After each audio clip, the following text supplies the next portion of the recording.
me chamo Matheus Patrick, sou aluno do curso de bacharelado em agroindústria pela Universidade Federal da Paraíba, locado no campus 3, em Bananeira, né? Aqui a gente está na atividade de extensão da Universidade do Laboratório de Química lá de Bananeiras, no campus 3, né? E eu irei complementar os aspectos teóricos trabalhados pelo professor de Física. Eu vou mostrar para vocês um experimento através de um laboratório virtual, que se chama PET, que foi desenvolvido pela Universidade do Colorado, né? Que trata da força em movimentos, as noções básicas, que é uma atividade da física experimental. Relembrando, né? Podemos caracterizar a força como uma grandeza vetorial, ou seja, ela possui módulo, direção e sentido, capaz de gerar alterações no movimento de um corpo e que está associada a ações como puxar, empurrar, deslocar e etc. Existem vários tipos de força, como a força de atrito, a força gravitacional, a força elástica, a força magnética, a força aplicada, a força de arraste, a tração ou tensão ou força de empurro.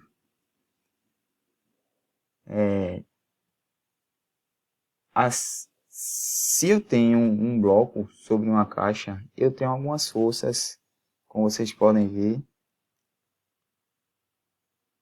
que atuam sobre esse bloco. As principais forças são a força de tração, que é a força de contato que é transmitida através de um meio físico capaz de puxar ou tracionar corpos distantes. A força-peso, que existe sobre todos os corpos, sendo exercida sobre eles por meio do campo gravitacional da Terra. A força de atrito, que é a força exercida entre duas superfícies que estão em contato. Quanto maior as rugosidades apresentadas por elas, maior será a força de atrito, além da força normal, que também é chamada de força de apoio. Esse tipo de força é exercida por um corpo sobre uma superfície. Não há como a gente falar de força em movimento sem abordar as leis de Newton. Newton contribuiu muito para a compreensão sobre as ações físicas de movimento e força, que atua sobre os corpos. Então, vamos relembrar aqui a primeira lei, que afirma que, livre da ação de forças, todo o corpo fica como está, parado se estiver parado, em movimento retilíneo uniforme se estiver em movimento, e por isso essa lei também pode ser chamada de princípio da inércia. Nesse exemplo aqui, podemos ver duas pessoas dentro do ônibus e o ônibus parado. As pessoas também vão estar paradas em relação ao ônibus. Se esse ônibus acelerar, as pessoas que estão dentro vão tender a ir para trás, justamente para respeitar a lei da inércia, que é a primeira lei de Newton. A segunda lei de Newton explica que a força resultante aplicada a um corpo é igual ao produto da massa da matéria pela aceleração adquirida. A forma de se calcular a força resultante de um corpo é essa. A força resultante é igual à massa vezes a aceleração. Aqui temos a unidade dessa forma, que esse FR significa a força resultante, que é dada em Newton, o M, a massa do corpo, que é dada em quilogramas, e o A, que é a aceleração, que é dada em metros por segundo ao quadrado.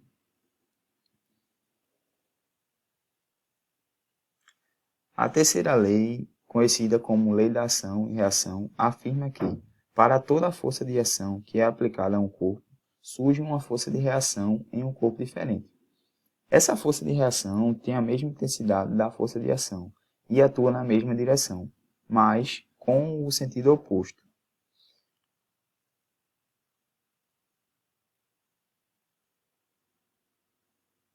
Agora eu vou mostrar para vocês um experimento no laboratório virtual, né? Temos nesse experimento um corpo, uma caixa e temos uma força, que vai ser a força de tração, que vai empurrar a caixa, e temos uma superfície, na qual vamos modificar a questão do atrito. E vamos verificar quando a gente exerce uma força sobre o corpo, na presença de atrito, e sem a presença de atrito, o que vai acontecer. Aqui eu vou tirar o atrito dessa superfície e vocês vão observar que a força aplicada na caixa faz ela se movimentar, né?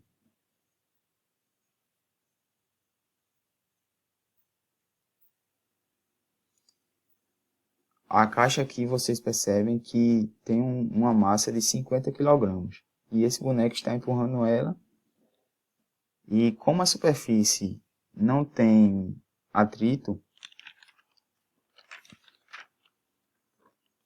ou seja, que o atrito seja zero, ele vai aplicar uma força em que a lei de Newton se aplica, que é a força vezes a aceleração. E ela, como vocês podem ver, se mantém constante, pois não há nenhuma força contrária para parar essa caixa. Então, a força que é aplicada na caixa se mantém constante, ou seja, se mantém numa velocidade constante. Agora, vamos pegar um corpo com uma massa maior.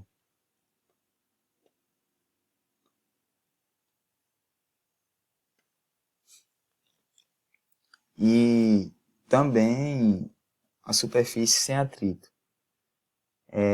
E vamos notar que a gente vai ter que aplicar uma força maior para a caixa se movimentar, né? Que aqui é aplicada a segunda lei de Newton, que é igual a força, que é igual a massa vezes a aceleração. Ou seja, quanto maior a massa, maior a força, é uma grandeza diretamente proporcional. Bom, agora vamos arrastar essa caixa, considerando que a superfície contém um atrito. Então, para empurrar essa caixa, é preciso vencer uma força contrária, que é a força de atrito. Então, a força aplicada na caixa tem que ser superior à força de atrito. Vejam que quanto mais força eu aplicar para vencer a força de atrito, eu vou conseguir mover essa caixa. Vocês vão ver também que a velocidade vai diminuindo até chegar ao ponto que a caixa vai parar, devido a essa força de atrito.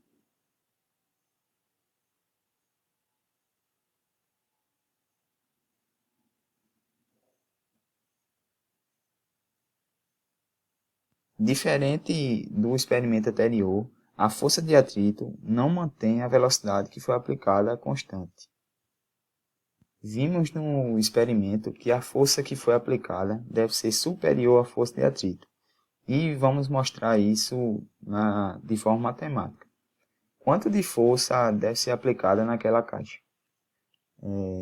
O problema diz: considere uma caixa de madeira de massa de 50 kg, que move-se com aceleração constante de 0,64 metros por segundo, num plano horizontal.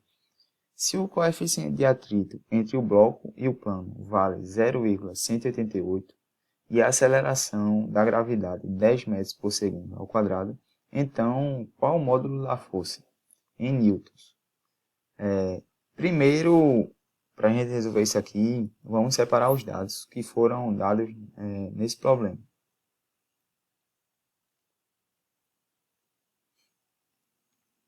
Que é aqui a massa da caixa, que é de 50 kg, a aceleração constante, que é de 0,54 metros por segundo ao quadrado, e o coeficiente de atrito, que é o μ, que é de 0,188, e a aceleração da gravidade. Vamos ver quais tipos de força estão atuando nesse bloco. A força de tração, que está empurrando essa caixa, a força contrária, que é a força de atrito, a terceira força, que é a força para baixo, também chamada de força-peso, e em cima, que é a força normal. A força que vai fazer essa caixa se movimentar é a força resultante. Ela é a força aplicada. A força resultante aplicada a essa caixa, menos a força de atrito, eu só consigo mover a caixa se eu vencer essa força de atrito. E aí é justamente a força resultante. E para calcular a força resultante, vamos precisar da segunda lei de Newton, que diz que a força resultante é igual a massa vezes a aceleração. Só que aplicando, vimos que a força resultante nesse caso é a força de tração, menos a força de atrito. Só que a gente, nesse caso aqui, não sabemos qual é a força de atrito. A massa tem. A aceleração também, mas a força de atrito não sabemos. Mas podemos calcular também, pois a força de atrito é dada pelo coeficiente de atrito versus a força normal. Bom, o coeficiente de atrito também temos. No caso aqui, só não temos a força normal, né? Mas tenho como calcular também. Por quê? Como o bloco está aqui, a força-peso vai ser numericamente igual à força normal. Ok? O peso é dado. O peso é dado igual a massa versus a aceleração gravitacional. E aqui a gente pode ver que chegamos no valor que o peso dá, que é de 500 newtons. Logo, a força normal também dá 500 newtons. Aqui vamos aplicar a força de atrito, né? Que é igual a força de atrito, é igual ao coeficiente de atrito, que é o μ, que é igual a 0,188, vezes a força normal, que a gente já achou que é de 500 newtons. Fazendo esse cálculo, chegamos à força de tração, que deve ser aplicada para mover essa caixa. Encontramos aqui que a força de atrito é de 94 newtons, como vocês podem ver. E a força que deve ser aplicada é de 126. Agora, com a força de atrito em mão já, vamos jogar para achar a força normal, né? Que é o que o problema está pedindo.